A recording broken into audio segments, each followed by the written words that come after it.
जय हिंद, वंदे मातरम। दोस्तों स्वागत करता हूं आप सभी का आपके अपने परिवार दीक्षित एजुकेशन अड्डा पर। दोस्तों एक बार फिर हाजिर हो चुका हूं आप लोगों के लिए बहुत ही ज़बरदस्त प्रश्न लेकर। दोस्तों अगर आप एसएससी जीडी, एसएससी सीजीएल या दिल्ली पुलिस या यूपी पुलिस कोई सा भी भविष्य में एग्ज़ाम देने वाले हैं तो आप सभी के लिए ये वीडियो ब्रह्मास्त्र साबित होगी। सारे सवालों को आप नोट करते चलिएगा। दोस्तों करंट अफेयर, जीके और जीएस के ऐसे प्रश्न जो आपकी परीक्षा में आपको नंबर देके जाएंगे। आइए दोस्तों बिना देर के हुए बात करते हैं आज के अपने पहले सवाल को लेकर। भाई बहनों, आज का हमारा पहला सवाल है कि हाल ही में पहला कृत्रिम भ्रूण किस देश के द्वारा विकसित किया गया। अति महत्वपूर्ण सवाल और यूपी ट्रिपल एससी की परीक्षा में पूछा गया सवाल है। दोस्तों अमेरिका ने किया है, जापान ने किया है, इजराइल ने किया है, ऑस्ट्रेलिया ने किया है। क्या होगा आपका सही जवाब, जल्दी से बताइएगा। अति महत्वपूर्ण सवाल है आपकी परीक्षा के लिए। दोस्तों आपको बता दें, विश्व का पहला कृत्रिम भ्रूण किस देश द्वारा विकसित किया गया है तो आपको नोट करके रखना है इजराइल। आपका ऑप्शन नंबर सी बिल्कुल सही जवाब होगा। दोस्तों इसमें क्या होगा, इसमें दोस्तों फर्टिलाइजेशन की आवश्यकता नहीं होगी। इसमें दोस्तों कोशिका के द्वारा एक नए भ्रूण का निर्माण किया जाएगा। और किन कोशिकाओं के द्वारा, फ्लेम सेल। फ्लेम सेल दोस्तों, फ्लेम सेल के द्वारा इसमें भ्रूण का निर्माण किया जाएगा। इसको आप ध्यान में रखिएगा, अति महत्वपूर्ण सवाल है। भाई बहनों आप कमेंट करके बताइएगा कि ऐसा कौन सा पहला जानवर था जिसका दोस्तों क्लोन के द्वारा उसका आविष्कार किया गया था, उसका निर्माण किया गया था। जल्दी से उसका जवाब दीजिएगा, अति महत्वपूर्ण सवाल है आपकी परीक्षा के लिए। दोस्तों आपको बता दें, इजराइल एक ऐसा देश बन चुका है जहाँ पर कृत्रिम भ्रूण का निर्माण किया जाएगा फ्लेम सेल के द्वारा, यानी कि दोस्तों फ्लेम कोशिका के द्वारा। इसमें दोस्तों फर्टिलाइजेशन की आवश्यकता नहीं होगी। और इजराइल के नए प्रधानमंत्री कौन चुने गए हैं तो आपको पता होना चाहिए, एयर लैपिड। इसको भी आप ध्यान में रखें, यह भी आपकी परीक्षा के लिए अति महत्वपूर्ण सवाल हो सकता है। आइए दोस्तों बिना देर किए हुए बात करते हैं अपने अगले सवाल को लेकर। दोस्तों आज का हमारा अगला सवाल है कि जीएसटी संग्रहालय धरोहर कहाँ स्थापित किया गया है। बहुत ही महत्वपूर्ण सवाल है। उड़ीसा में किया गया है, तमिलनाडु में किया गया है, केरल में किया गया है, गोवा में किया गया है। क्या होगा आपका सही जवाब, जल्दी से बताइएगा। भाई बहनों जीएसटी संग्रहालय, इसका नाम क्या रखा गया था, धरोहर। और दोस्तों यह कहाँ पर स्थापित किया गया है तो आपको पता होना चाहिए, ये गोवा में। गोवा में भी दोस्तों कहाँ पर, पणजी। और दोस्तों गोवा की राजधानी क्या है, पणजी। यहाँ पर दोस्तों इसको स्थापित किया गया है। अति महत्वपूर्ण सवाल है आपकी परीक्षा के लिए। अब दोस्तों गोवा से संबंधित आपको थोड़ी सी जानकारी मैं देता हूँ। भारत का पहला हर घर जल वाला राज्य, दोस्तों हर घर जल वाला राज्य। दोस्तों भारत का पहला हर घर जल वाला राज्य कौन सा है, गोवा है। इसके अलावा आपसे पूछा है कि रेबीज मुक्त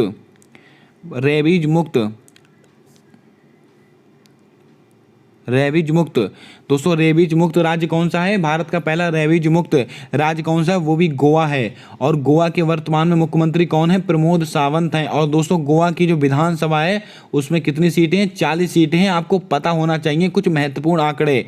दोस्तों आपको थोड़ी सी जानकारी मैं और देता हूँ। गोवा, दोस्तों गोवा किसके अधीन था, पुर्तगाल के अधीन था। किसके दोस्तों, पुर्तगाल के।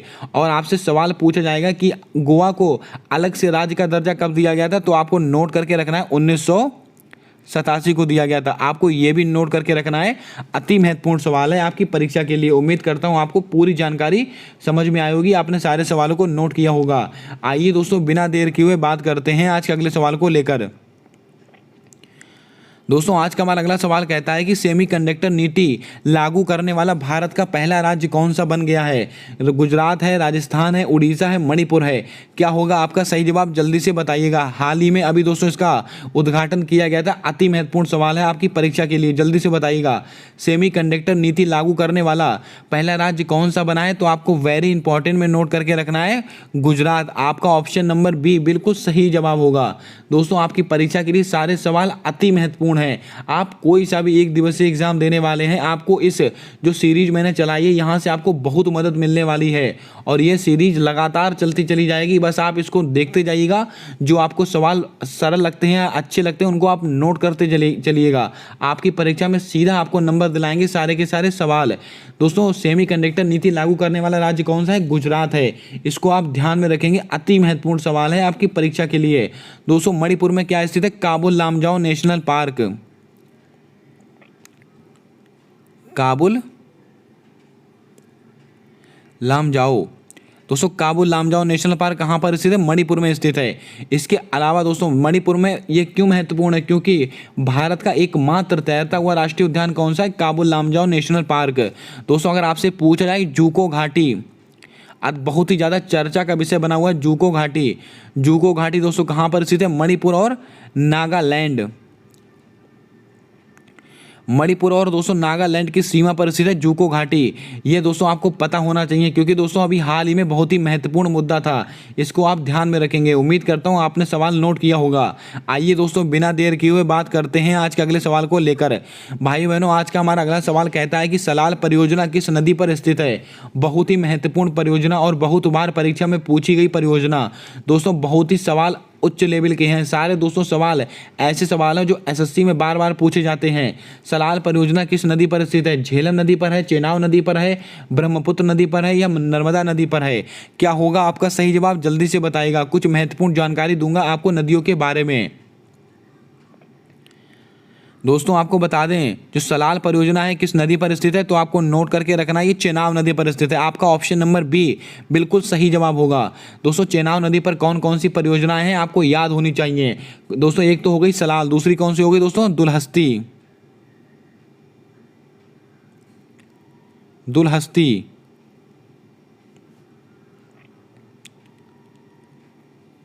बगलीहाल। इन सारे सवालों को आप नोट कीजिएगा। पकलडुम, पकलडुम।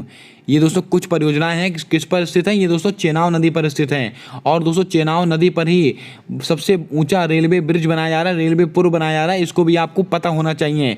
झेलम नदी पर दोस्तों कौन कौन सी है? उरी परियोजना स्थित है, उरी, उरी और तुलबुल।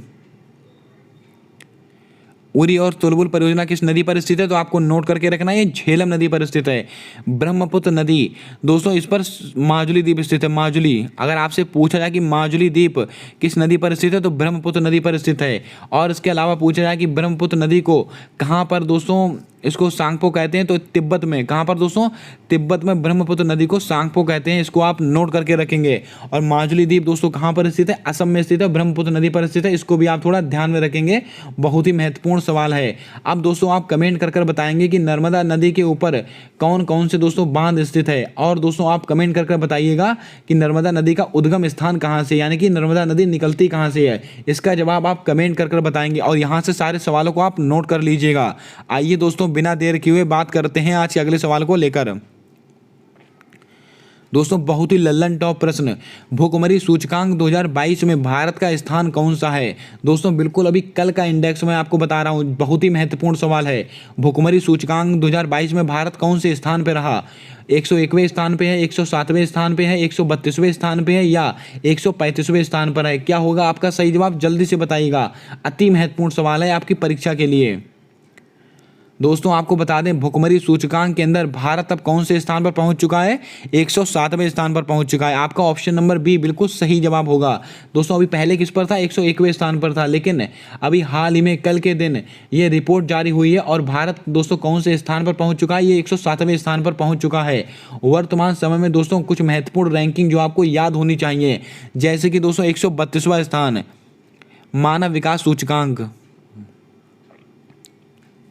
मानव विकास सूचकांक। दोस्तों मानव विकास सूचकांक भारत का कौन सा स्थान है? तो आपको पता होना चाहिए 132वां स्थान है। और दोस्तों शांति सूचकांक, शांति सूचकांक और दोस्तों लैंगिक समानता, ये दोस्तों दोनों के अंदर लैंगिक समानता, दोस्तों इसके अंदर भी भारत का कौन सा स्थान है? 135वां स्थान है, इसको आप ध्यान में रखेंगे। दोस्तों 132वां स्थान किस पर है? मानव विकास सूचकांक में भारत का स्थान है 132वां। और इसके अलावा शांति सूचकांक में दोस्तों भारत का स्थान कौन सा? 135वां। और लैंगिक समानता सूचकांक में भी भारत का 135वां स्थान है। और दोस्तों आपको बता दें 136 खुशहाली सूचकांक, अगर आपसे पूछा जाए कि खुशहाली सूचकांक में भारत का कौन सा स्थान है? 136वां स्थान है। यह भी आपको नोट करके रखना है, अति महत्वपूर्ण सवाल है।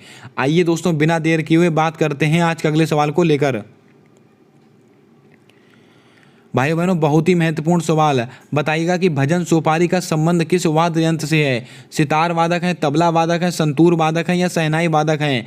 क्या होगा आपका सही जवाब? जल्दी से बताइएगा। अति महत्वपूर्ण सवाल है आपकी परीक्षा के लिए। दोस्तों एसएससी ऐसे ही सवालों को पूछता है, वो दोस्तों सरल सवालों से आपसे नहीं पूछेगा। आपको दोस्तों कुछ सवाल ऐसे हैं जो एसएससी में बार बार पूछे जाते हैं, उसमें से एक सबसे फेवरेट सवाल है दोस्तों ये वाद्य यंत्र वाला। आपको बताना है कि भजन सोपारी जिनका अभी हाल ही में निधन हुआ था, ये किस वाद्य यंत्र से संबंधित है? तो आपको नोट करके रखना, ये संतूर वादक हैं। आपका ऑप्शन नंबर सी बिल्कुल सही जवाब होगा। आइए दोस्तों कुछ और जानकारी आपको देते हैं। तबला वादक दोस्तों, ये दोस्तों कौन है? जाकिर हुसैन। जाकिर हुसैन दोस्तों ये तबला वादक है, इसको भी आप ध्यान में रखेंगे। इसके अलावा दोस्तों शहनाई वादक कौन है? तो आपको नोट करके रखना, Bismillah Khan.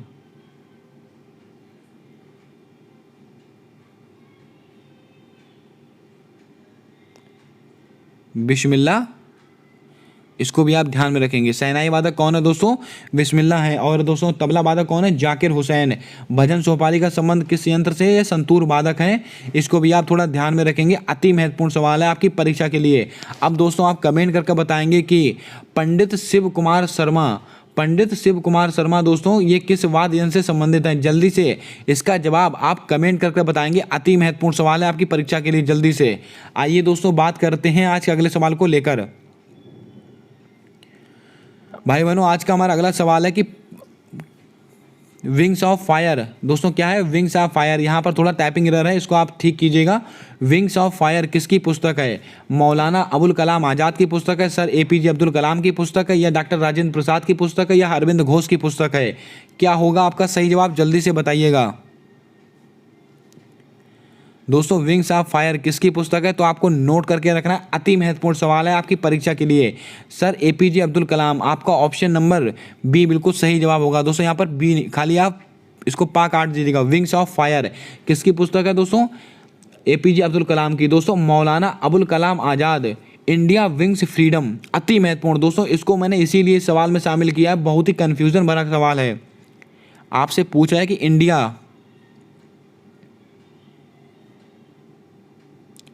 India wings freedom ये दोस्तों किसकी पुस्तक है? तो आपको नोट करके रखना है, मौलाना अबुल कलाम आज़ाद। और दोस्तों विंग्स ऑफ फायर ये किसकी पुस्तक है? Sir A P J Abdul Kalam. Doctor Rajendra Prasad, India divided. India divided, India divided ये किसकी दोस्तों पुस्तक है? ये डॉक्टर राजेंद्र प्रसाद की। Arvind Ghosh, life divine. Life divine ये दोस्तों किसकी पुस्तक है? ये दोस्तों अरविंद घोष की पुस्तक है, इसको भी आपको नोट करके रखना है। उम्मीद करता हूँ यहाँ से आपने चारों सवालों को नोट किया होगा। विंग्स ऑफ फायर किसकी पुस्तक है? ये दोस्तों आपको नोट करके रखना है, सर एपीजे अब्दुल कलाम की पुस्तक है, भारत के दोस्तों मिसाइल मैन। और दोस्तों आपको बता दें अब मौलाना अबुल कलाम आज़ाद, इनकी कौन सी पुस्तक है? India wings freedom. Doctor Rajendra Prasad की दोस्तों कौन सी? India divided. और दोस्तों अरविंद घोष की कौन सी? Life divine. इन चारों को आप याद करके रखिएगा, आपको यहाँ से कोई सा भी सवाल आपकी परीक्षा में पूछा जा सकता है। अब दोस्तों आप कमेंट करके बताएंगे कि हिंद स्वराज किसकी पुस्तक है? जल्दी से इसका जवाब आप कमेंट बॉक्स के माध्यम से देंगे। अति महत्वपूर्ण सवाल है और यूपी SSC पैट की परीक्षा में पूछा गया प्रश्न है। अगर दोस्तों आपको सवाल अच्छे लग रहे हो तो जल्दी से वीडियो को लाइक कर दें, और अभी तक आपने अगर हमारे यूट्यूब चैनल को सब्सक्राइब नहीं किया है तो सब्सक्राइब करके बेल वाला आइकन ध्यान से दबा लें, क्योंकि दोस्तों आने वाली सारी वीडियोज़ के अपडेट आप तक आसानी से पहुँचते रहें। आइए दोस्तों बिना देर किए हुए बात करते हैं आज अगले सवाल को लेकर। दोस्तों हमारा अगला सवाल कहता है कि RBI bank, reserve bank of India, इसका दोस्तों राष्ट्रीयकरण कब हुआ था? अति महत्वपूर्ण सवाल और परीक्षा में बार बार पूछा गया सवाल। वर्ष 1935 में हुआ है, वर्ष 1932 में हुआ है, वर्ष 1949 में हुआ है, वर्ष 1955 में हुआ है? क्या होगा आपका सही जवाब? जल्दी से बताइएगा, आपकी परीक्षा में छपने वाला सवाल है ये दोस्तों। आरबीआई बैंक का राष्ट्रीयकरण कब हुआ था? तो आपको नोट करके रखना है, वर्ष 1949। आपका ऑप्शन नंबर सी बिल्कुल सही होगा। लेकिन दोस्तों इतने से ही काम नहीं चलेगा, आपको नोट करके रखना है 1 जनवरी 1949, इसकी पूरी तारीख आपको नोट करके रखनी है।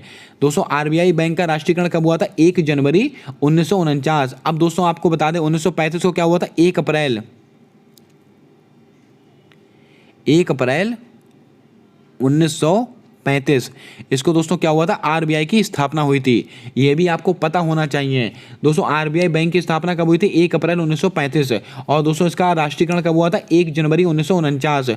1932 को दोस्तों क्या हुआ था, तो आपको वेरी इंपॉर्टेंट में नोट करके रखना है, एयर इंडिया। एयर इंडिया दोस्तों, एयर इंडिया की स्थापना कब हुई थी, 1932 में हुई थी। ये भी आपको पता होना चाहिए। इसके अलावा आपसे सवाल पूछा सकता है एसबीआई के बारे में दोस्तों। इंपीरियल बैंक ऑफ इंडिया, ये नाम कब हुआ था दोस्तों, आपको नोट करके रखना है। एसबीआई का नाम दोस्तों, जो इंपीरियल बैंक ऑफ इंडिया था उसका एसबीआई नाम कब हुआ था, तो आपको नोट करके रखना, वर्ष 1955 में हुआ था। यह भी आपकी परीक्षा के लिए अति महत्वपूर्ण सवाल है। अब दोस्तों आप कमेंट करके बताएंगे कि आरबीआई का दोस्तों वर्तमान में गवर्नर कौन है, जल्दी से बताइएगा। दिनेश खारा है या शक्तिकांत दास हैं, क्या होगा आपका सही जवाब, जल्दी से बता दीजिएगा। आरबीआई के दोस्तों वर्तमान में गवर्नर कौन है, जल्दी से इसका जवाब आप कमेंट बॉक्स के माध्यम से देंगे। आइए दोस्तों बिना देर किए हुए बात करते हैं आज के अगले सवाल को लेकर। भाई बहनों, आज का हमारा अगला सवाल कहता है कि अंतर्राज्यीय परिषद से संबंधित अनुच्छेद कौन सा है।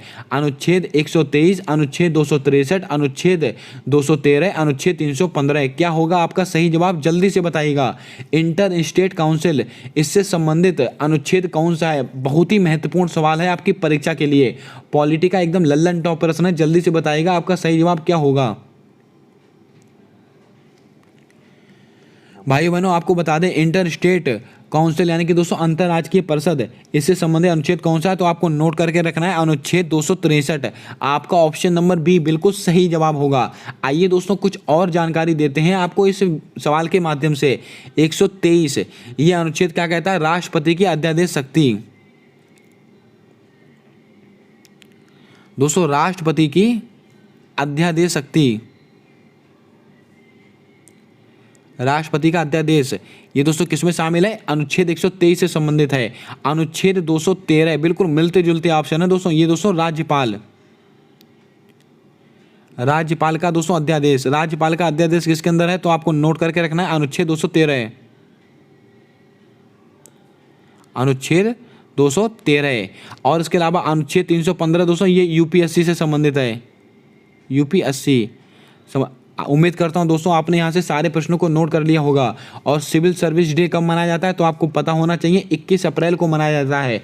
और दोस्तों जो सिविल सर्विस डे है यानी कि दोस्तों किसके शासनकाल में था, ये कॉर्नवालिस दोस्तों, इसका जनक सिविल सर्विस का दोस्तों जनक किसको कहा जाता है, कॉर्नवालिस को कहा जाता है। यह भी आपको नोट करके रखना है। और इसका अनुच्छेद कौन सा है, 315। इसको भी आप ध्यान में रखेंगे, अति महत्वपूर्ण सवाल है आपकी परीक्षा के लिए। आइए दोस्तों बिना देर किए हुए बात करते हैं आज अगले सवाल को लेकर।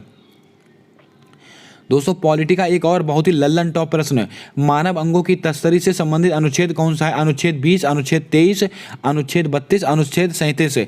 क्या होगा आपका सही जवाब, जल्दी से बताइएगा। चारों अनुच्छेद आपकी परीक्षा के लिए अति महत्वपूर्ण है।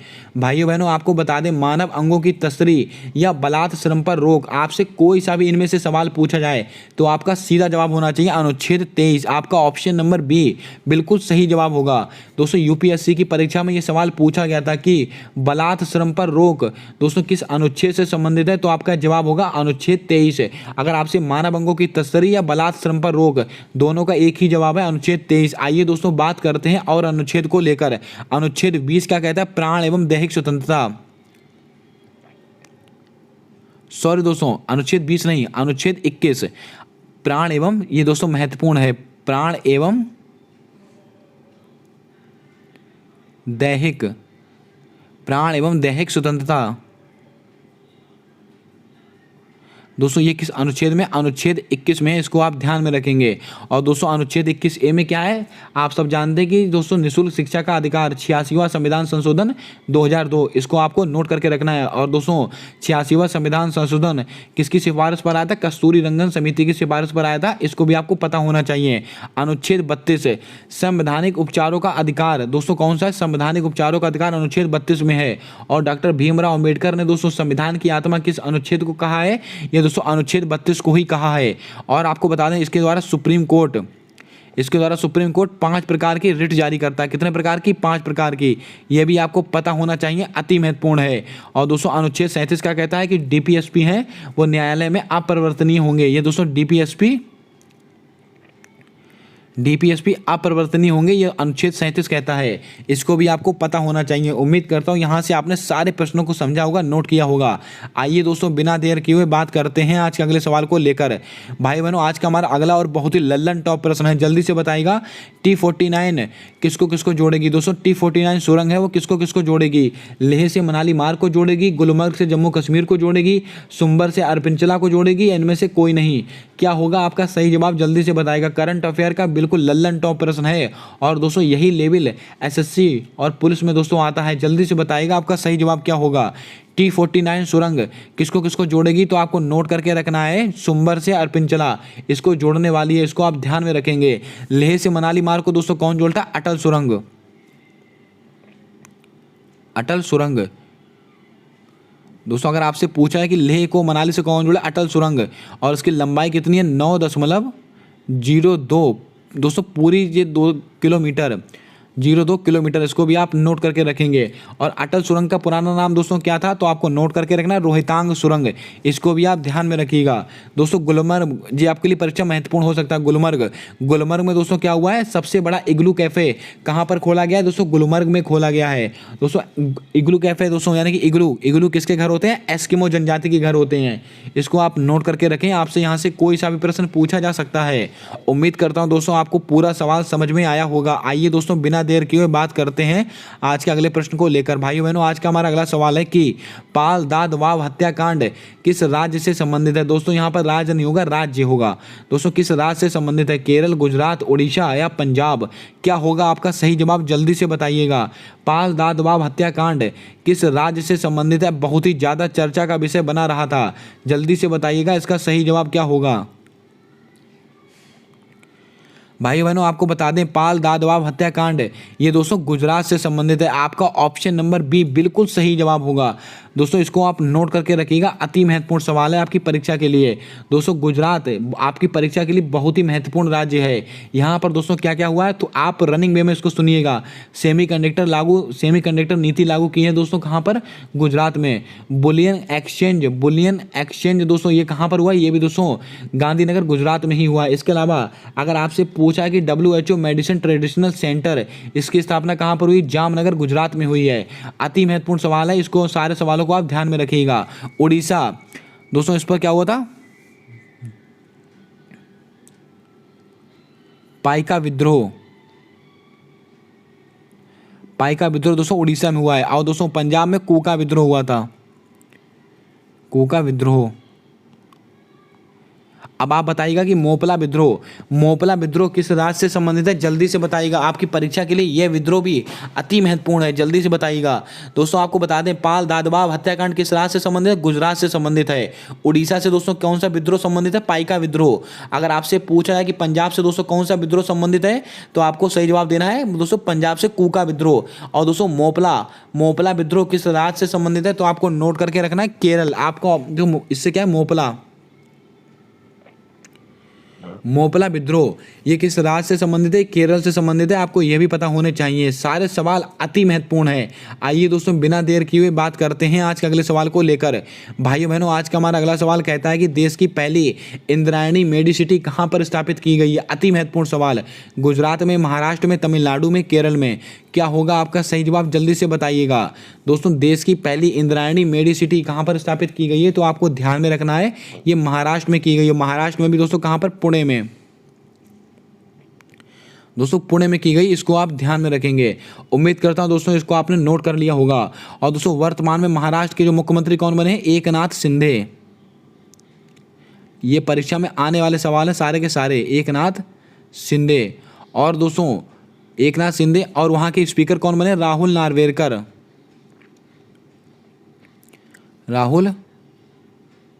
नार्वेकर दोस्तों सबसे युवा स्पीकर हैं, इसीलिए दोस्तों ये सवाल आपकी परीक्षा के लिए अति महत्वपूर्ण है। दोस्तों महाराष्ट्र देश की पहली इंद्रायणी मेडिसिटी कहां पर है? पुणे में स्थित है। दोस्तों यहीं पर सीरम इंस्टीट्यूट ऑफ इंडिया जिसने दोस्तों कौन सी कोविशील्ड वैक्सीन बनाई थी उसका भी दोस्तों जो हेडक्वार्टर कहां पर स्थित है? ये दोस्तों पुणे में ही स्थित है। और दोस्तों एकनाथ शिंदे महाराष्ट्र के नए मुख्यमंत्री बने हैं। और दोस्तों राहुल नार्वेकर पहले स्पीकर बने हैं जो सबसे युवा स्पीकर हैं, इसको भी आप ध्यान में रखेंगे। आइए दोस्तों बात कर लेते हैं आज के अगले सवाल को लेकर। भाइयों बहनों, आज का हमारा अगला सवाल कहता है कि कोल्ड रिस्पॉन्स 2022 युद्धाभ्यास किससे संबंधित है? लगाइएगा स्टार, आपकी परीक्षा में सीधा छपेगा ये सवाल। कोल्ड रिस्पॉन्स 2022 युद्धाभ्यास किससे संबंधित है? नाटो से संबंधित है, एससीओ से संबंधित है, बिम्स्टेक से संबंधित है या क्वाड से संबंधित है? क्या होगा आपका सही जवाब? जल्दी से बताइएगा। चारों संस्थाएं, चारों संगठन आपकी परीक्षा के लिए ब्रह्मास्त्र साबित होंगे। दोस्तों कोल्ड रिस्पॉन्स 2022 युद्धाभ्यास किससे संबंधित है? तो आपको वेरी इंपॉर्टेंट में ध्यान करके रखना है, ये नाटो का दोस्तों युद्धाभ्यास है। और इसके अलावा नाटो की स्थापना कब हुई थी? तो आपको नोट करके रखना है 4 अप्रैल 1949, इसको दोस्तों नाटो की स्थापना हुई थी। नाटो में कितने देश शामिल हैं दोस्तों? 30 देश शामिल हैं। इसका दोस्तों मुख्यालय कहाँ पर स्थित है? ब्रुसेल्स में। ब्रुसेल्स में इसका मुख्यालय स्थित है। अगर दोस्तों ब्रुसेल्स दिया जाए या बेल्जियम दिया जाए, कुछ भी आपको दिया जाए तो आपको ध्यान में रखना है नाटो का मुख्यालय कहाँ पर? ब्रुसेल्स बेल्जियम में स्थित है। दोस्तों आप थोड़ा एक चीज़ और भी याद रखिएगा कि यूरोपियन यूनियन, इसका मुख्यालय कहाँ पर स्थित है? इसका मुख्यालय भी ब्रुसेल्स बेल्जियम में ही स्थित है। और यूरोपियन यूनियन में दोस्तों कितने देश शामिल हैं? इसके अंदर दोस्तों कुल 27 देश शामिल हैं। दोस्तों नाटो की धारा 5 दोस्तों धारा 5 है, ये क्या कहती है? अति महत्वपूर्ण धारा है आपकी परीक्षा में। नाटो की दोस्तों सामूहिक सुरक्षा की धारा कौन सी? धारा 5 है। इस धारा के अंतर्गत दोस्तों ऐसा बोला गया कि नाटो संगठन में जितने देश शामिल हैं, यानी कि दोस्तों ये 30 देश शामिल हैं, अगर इन 30 देशों के किसी एक देश पर हमला होता है तो दोस्तों वो हमला सारे देशों के ऊपर माना जाएगा और सारे देश दोस्तों उस देश का साथ देंगे जिसके ऊपर हमला हुआ है। इसको बोलते हैं दोस्तों सामूहिक सुरक्षा की धारा। और कौन सी धारा है? धारा 5 है। इसको भी आप ध्यान में रखेंगे। उम्मीद करता हूं दोस्तों आपको सारा कॉन्सेप्ट समझ में आया होगा। आइए दोस्तों बिना देर किए हुए बात करते हैं आज के अगले सवाल को लेकर। दोस्तों आज का हमारा अगला सवाल कहता है कि अंतर्राष्ट्रीय योजना तेजस का संबंध किससे है? लगाइएगा स्टार, आपकी परीक्षा में सीधा छपेगा यह सवाल। हल्के लड़ाकू विमान से है, रोजगार एवं कौशल से है, नारी शक्ति से है, बाल अधिकार से है? दोस्तों आपको कंफ्यूज करने के लिए ऐसे सवाल दिए जाते हैं। अंतर्राष्ट्रीय योजना तेजस, इसका संबंध किससे है? तो आपको ध्यान में रखना है रोजगार एवं कौशल। आपका ऑप्शन नंबर बी बिल्कुल सही जवाब होगा। दोस्तों तेजस कार्यक्रम का संबंध किससे है? रोजगार एवं कौशल से संबंधित है। लेकिन दोस्तों तेजस क्या है? तेजस आपको बता दें दोस्तों, तो तेजस है, तेजस एक हल्का लड़ाकू विमान है, लाइट कॉम्बैक्ट एयरक्राफ्ट।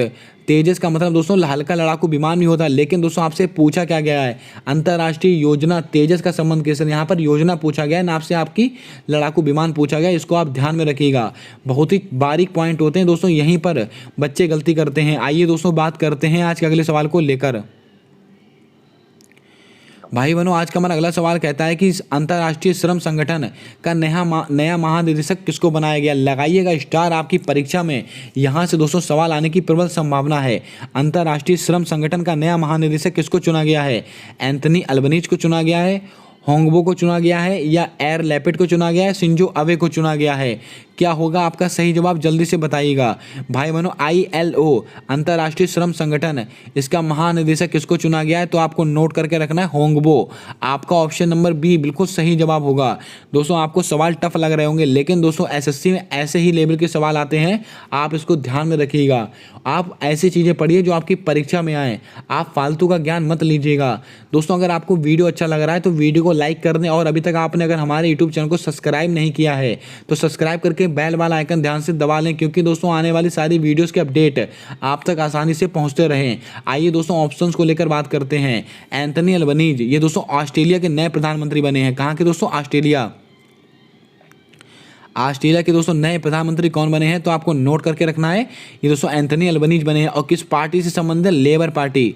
ये देखिए एक लेवल का सवाल दोस्तों, किस पार्टी से संबंधित? लेबर पार्टी से संबंधित हैं। एयर लैपिड दोस्तों इजराइल के दोस्तों नए प्रधानमंत्री कौन बने? Air Lapid. Shinzo Abe Japan के दोस्तों पूर्व प्रधानमंत्री, जिनकी दोस्तों अभी हाल ही में गोली मारकर हत्या कर दी गई थी। इन्होंने ही दोस्तों 2007 के अंदर, कब दोस्तों? 2007 के अंदर इन्होंने ही क्वाड संगठन का दोस्तों संकल्पना दी थी। क्वाड दोस्तों, क्वाड में कौन कौन से देश शामिल हैं? क्वाड में 4 देश शामिल हैं, इंडिया, ऑस्ट्रेलिया, जापान और अमेरिका, ये 4 देश शामिल हैं और इन चारों देशों का दोस्त संयुक्त युद्धाभ्यास होता है। यानी कि अगर आपसे पूछे कि क्वेड संगठन का युद्धाभ्यास कौन सा है, मालाबार, इसको भी आप ध्यान में रखेंगे, ये भी आपकी परीक्षा में पूछे जाने वाले सवाल हो सकते हैं। उम्मीद करता हूँ ये सवाल आपको समझ में आया होगा। अंतर्राष्ट्रीय श्रम संगठन ILO, इसका दोस्तों महानिदेशक किसको बनाया गया, हुवांगो को बनाया गया है और उसका मुख्यालय कहाँ पर स्थित है, तो आपको नोट करके रखना, जेनेवा में स्थित है, इसको भी आपको ध्यान में रखना है। उम्मीद करता हूँ आपने यहाँ से सारे सवालों को नोट किया होगा। आइए दोस्तों बिना देर किए हुए बात करते हैं आज के अगले सवाल को लेकर। भाई बहनों, आज का हमारा अगला सवाल कहता है कि डोरलोंग समुदाय का संबंध किस राज्य से है। लगाइएगा स्टार, आपकी परीक्षा में सीधा छपेगा यहाँ से सवाल। बहुत ही ज़्यादा चर्चा का विषय बना था ये दोस्तों, इसीलिए इस सवाल को लिया गया है। डोरलोंग समुदाय का संबंध किससे है, असम से है, त्रिपुरा से है, मेघालय से, मणिपुर से है। क्या होगा आपका सही जवाब, जल्दी से बताइएगा। भाइयों बहनों, आपको बता दें डोरलोंग समुदाय, इनका संबंध किस राज्य से है, तो आपको ध्यान में रखना है, इनका संबंध है त्रिपुरा।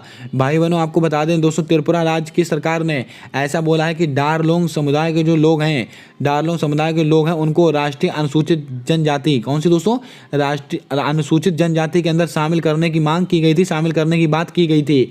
इसीलिए दोस्तों आपको ये परीक्षा में आने वाले सवाल हैं। आप दोस्तों बताएंगे कि डोरलोंग समुदाय का संबंध किस राज्य से है, ये दोस्तों त्रिपुरा से है। अब दोस्तों आप कमेंट करके बताएंगे कि त्रिपुरा के वर्तमान में मुख्यमंत्री कौन है। जल्दी से इसका जवाब आप कमेंट कर दीजिएगा, अति महत्वपूर्ण सवाल है आपकी परीक्षा के लिए। आइए दोस्तों कुछ और जानकारी मैं आपको देता हूँ। त्रिपुरा की दोस्तों मूल भाषा क्या है, कोक बरोक। अगर आपसे पूछा है कि कोक बरोक कहाँ की मूल भाषा है, त्रिपुरा की है। और दोस्तों त्रिपुरा में खारची उत्सव, ग्रुप डी की परीक्षा में पूछा गया प्रश्न, खारची उत्सव दोस्तों कहाँ पर मनाया जाता है, ये दोस्तों त्रिपुरा में मनाया जाता है। इसको भी आप ध्यान में रखेंगे। उम्मीद करता हूँ दोस्तों आपको सारे सवाल समझ में आए होंगे। आइए दोस्तों बिना देर किए हुए बात कर लेते हैं आज के अगले सवाल को लेकर। भाई बहनों, आज का हमारा अगला सवाल है कि जम्मू कश्मीर अलग से यूनियन टेरिटरी कब बना। लगाइएगा स्टार, यहाँ से आपकी परीक्षा में 100% सवाल छपेगा। जम्मू कश्मीर अलग से यूनियन टेरिटरी कब बना, तो आपको नोट करके रखना है 31 अक्टूबर 2019। आपका ऑप्शन नंबर ए बिल्कुल सही जवाब होगा। जम्मू कश्मीर अलग से यूटी कब बना है दोस्तों, 31 अक्टूबर 2019 को। और दोस्तों इसके परिसीमन आयोग के अध्यक्ष किसको बनाया गया, रंजना प्रकाश देसाई। इस नाम को आप ध्यान में रखिएगा, रंजना प्रकाश देसाई को बनाया गया है 4 जून 2014। इसको दोस्तों क्या हुआ था, तो आपको नोट करके रखना, तेलंगाना। दोस्तों तेलंगाना अलग से राज्य कब बना था, 4 जून 2014 को। 1 जनवरी 2015 को दोस्तों क्या हुआ था, नीति आयोग। अगर आपसे पूछे नीति आयोग, इसकी दोस्तों स्थापना कब हुई, 1 जनवरी 2015 को हुई है। 15 अगस्त 1969 इसरो को स्थापना कब हुई है, 15 अगस्त 1969। उम्मीद करता हूं दोस्तों यहाँ से आपने सारे प्रश्नों को समझा होगा, नोट किया होगा। जम्मू कश्मीर अलग से यूनियन टेरिटरी कब बना, 31 अक्टूबर 2019 है। 4 जून 2014 को दोस्तों क्या हुआ था, तेलंगाना अलग से राज्य बना। अब दोस्तों आप कमेंट करके बताइएगा कि भाषाई आधार पर बनने वाला पहला राज्य कौन सा था। यह परीक्षा में पूछा गया प्रश्न है यूपी पैट की। जल्दी से बताइएगा कि भाषाई आधार पर बनने वाला पहला राज्य कौन सा था। कमेंट करके आप इसका जवाब देने वाले हैं। आइए दोस्तों बात करते हैं आज के अगले सवाल को लेकर। दोस्तों आज का हमारा अगला सवाल कहता है कि लोकसभा का अध्यक्ष बनने के लिए न्यूनतम आयु कितनी होनी चाहिए। दोस्तों ऐसा सवाल जिसमें दोस्तों परीक्षा हॉल में बहुत कन्फ्यूजन होता है, लेकिन यकीन मानिएगा आज के बाद आपको कन्फ्यूजन नहीं होगा। लोकसभा का अध्यक्ष बनने के लिए न्यूनतम आयु कितनी होनी चाहिए, 35 वर्ष, 30 वर्ष, 25 वर्ष, 21 वर्ष।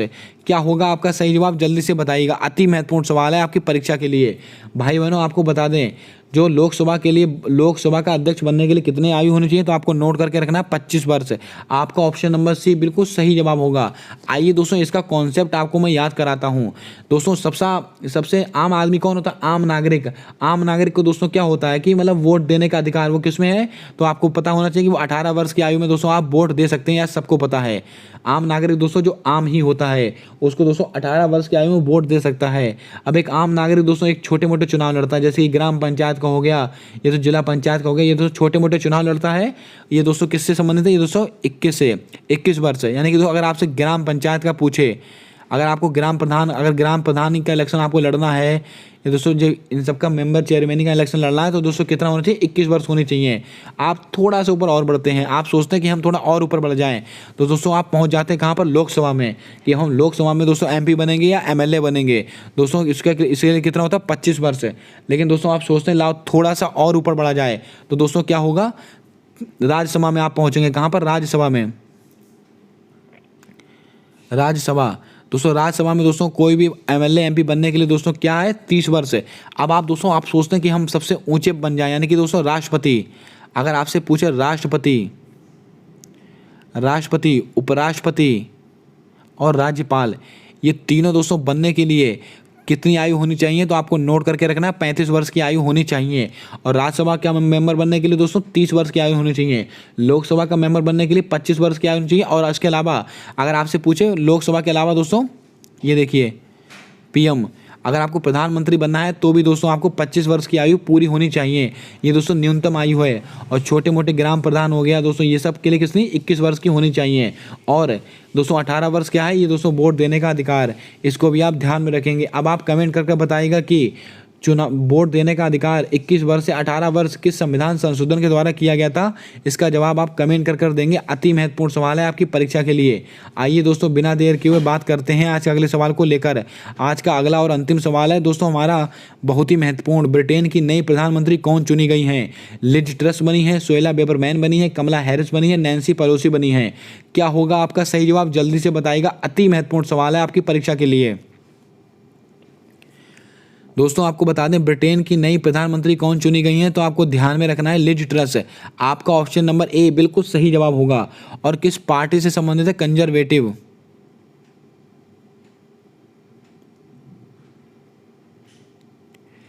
कंजर्वेटिव पार्टी से संबंधित है कौन दोस्तों? Liz Truss. इसको भी आप ध्यान में रखेंगे। सुएला बेबरमैन दोस्तों ये कौन बनी है? गृह मंत्री बनी है। कहाँ की दोस्तों? ब्रिटेन की, यानी इंग्लैंड की। अगर आपसे पूछे कि इंग्लैंड का दोस्तों गृह मंत्री कौन बने, ये दोस्तों भारतीय मूल की निवासी हैं, इसीलिए आपकी परीक्षा में ये सवाल छप सकता है। लिज ट्रस ब्रिटेन की दोस्तों नई प्रधानमंत्री बनी हैं। सुएला बेबरमैन दोस्तों ब्रिटेन की नई गृह मंत्री बनी है। कमला हैरिस ये दोस्तों कौन है? उपराष्ट्रपति हैं। उपराष्ट्रपति दोस्तों कहाँ की? ये दोस्तों उपराष्ट्रपति हैं USA यानी कि अमेरिका की। इसको भी आप ध्यान में रखेंगे। नैन्सी पेलोसी ये दोस्तों अमेरिका की क्या हैं? ये दोस्तों अमेरिका की स्पीकर हैं, या दोस्तों विदेश मंत्री हैं, गृह मंत्री हैं। क्या होगा आपका सही जवाब? जल्दी से आप इसका जवाब आप कमेंट करके बताएंगे।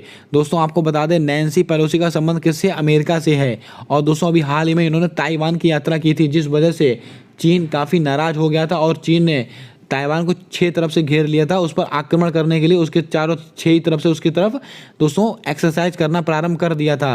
अगर आपसे पूछा जाए कि हाल ही में चीन ने किस देश के दोस्तों आसपास सबसे बड़ी एक्सरसाइज की है, तो आपको ध्यान में रखना ताइवान, क्योंकि दोस्तों अभी ये हाल ही में ये मुद्दा हुआ था। उम्मीद करता हूं दोस्तों आपको आज के सारे सवाल अच्छे लगे होंगे, सारे सवाल आपको समझ में आए होंगे। अगर दोस्तों आज का वीडियो आपको अच्छा लगा है तो वीडियो को लाइक कर दें। और अभी तक आपने हमारे यूट्यूब चैनल को अगर सब्सक्राइब नहीं किया है तो सब्सक्राइब करके बेल वाला आइकन ध्यान से दबा लें, क्योंकि दोस्तों आने वाली सारी वीडियोज़ के अपडेट आप तक आसानी से पहुँचते रहेंगे। आइए दोस्तों मिलते हैं आने वाली अगली वीडियो में, तब तक के लिए जय हिंद जय भारत। दोस्तों अपना सपोर्ट, अपना प्यार हमारी इस सीरीज़ के साथ बनाकर रखिएगा।